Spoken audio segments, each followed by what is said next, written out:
Hi, my name is Robert. This video is designed to give you step-by-step detailed instruction on completing the task at hand.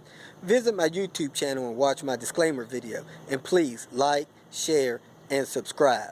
I hope you find the information you're looking for. Thank you very much for watching. Okay, this Volvo 98 S70 T5 manual has a heater core that's leaking. Antifreeze is getting under the carpet and he can smell it. So we're going to go ahead and replace the heater core before it turns catastrophic. To do the heater core on an 850 S70 V70, all you really need is the torque bits that actually come with the car, with the T25 and the T15 adapter on it. Then I just had the Phillips and the flat tip just handy. And then a trash bag, a container to get the coolant back in the overflow tank. First thing you want to do is turn the car on. Make sure the temperature is cold. You have to drag the coolant out of there, and you don't want to burn yourself on hot coolant.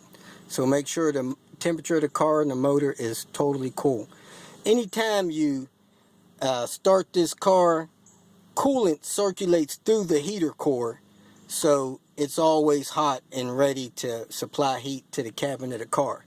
So if the car's been run recently, the coolant will be hot and you don't want to burn yourself. There's a couple ways to do this job. Some people actually disconnect the heater hoses from the motor so that coolant doesn't drain off the motor. Some people just go ahead and pull the old one out, put a new one in, and some people actually disconnect the lines from the firewall coupling. I just normally disconnect the hoses from the bottom of the heater core and try to plug them temporarily and hook the new heater core back up. So that's the route I'm going to go. I'm going to try to put some plastic under where the heater core hooks up, so if some coolant drains off, it'll drain off into a trash bag. If you think you have a leak at the coupling or want to disconnect the heater lines at the coupling, there they are there. Both of these lines, as you can see, go down.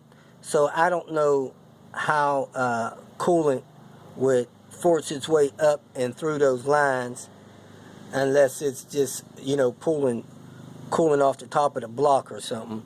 But if you disconnect those lines, I believe you pinch those yellow things in and then pull the lines out. That's like a quick release on that firewall coupling. Next, I'm going to pull the lower dash panel on the driver's side. Normally one screw holds it in, but these things are always kind of busted up, so there's always something on the side there, maybe a screw or something there. So I'm going to pull that, pull a screw there if you got it, and then work this lower dash piece off. It has a light connected to it, so unplug that light once you get it down. Once that lower dash panel's off, you can go ahead and work the carpet down. Normally there's a plastic plate here that you have to work off. It has a attachment there and an attachment right behind here that you got to kind of work it out. Try not to break it. On the 850 you need to remove this little under dash panel, and on the S70, but on the S70 you got to pull a glove box to do that. On the 850 you just have 3 screws on the bottom of it. So I'm gonna go ahead, since it's an S70, I'm gonna remove these screws, pull the glove box, then I'm gonna remove the 2 screws that hold that panel on the bottom. I pulled the 6 screws to get the glove box out. Now I'm gonna pull these 2 screws to get that under dash panel off. Pop the panel loose from the center clip there. And when the panel falls down, you need to unplug that light there to get it out of the way. Okay, reach up here and pull this carpet down. And when you pull the carpet down, let me get this carpet pulled down. Now you can see this panel behind it. Okay, you got the carpet pulled down. Now you can see this has a little hook there, and there's a hook right behind here that holds this plastic panel in place. So you want to work that out from there, and that way you can have access to the heater core. So you see it had a hook in here, and then it was hooked in here to remove that access panel. Now I have access to the heater core. Next thing I did was pull this little duct out of the way. It just clips in place, but it's in the way of the screws on the side of the heater core. Okay, I pulled this screw out, which was a T25. Now I'm gonna pull this. I pulled this screw out, which is a T15. Now I'm gonna go to the other side and do the same thing. Next thing you need to do is take this T25 out and take this T15 out. Okay, right now the box is loose. What I normally do is I stick a screwdriver right down there in between there. I believe it's a T25.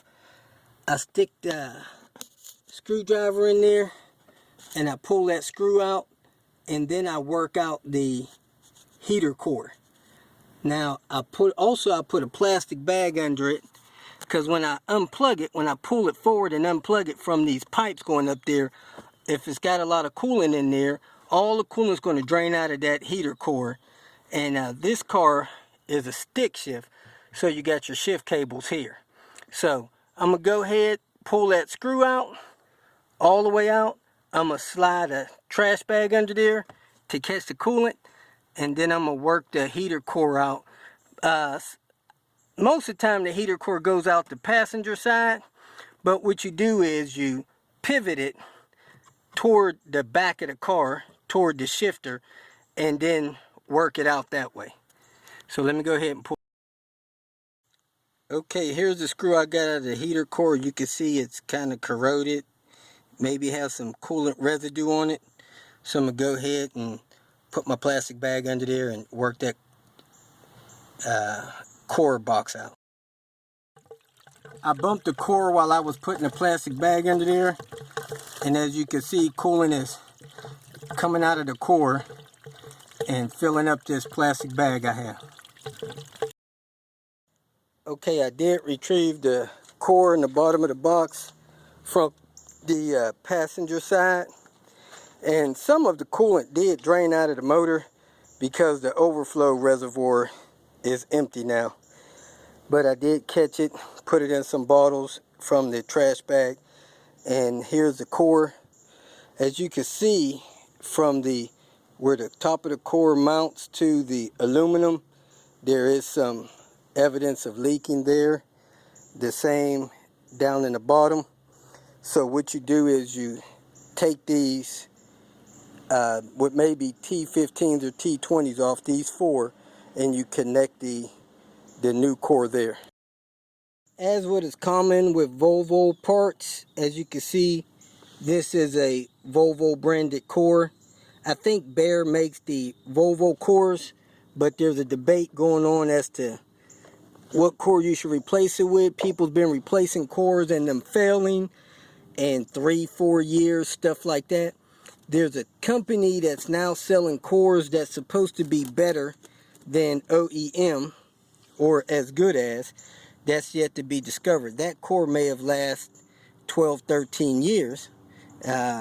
Doesn't have a date stamp on it. It may be the original core, but there's a company on eBay selling them, Swedish car parts, and they're claiming that their heater core is a premium manufactured core specifically for these Volvos with the heater core in there.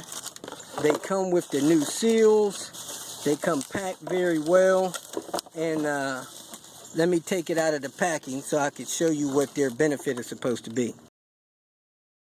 Here's the Volvo core where the aluminum is met together with the plastic, somehow seamed together.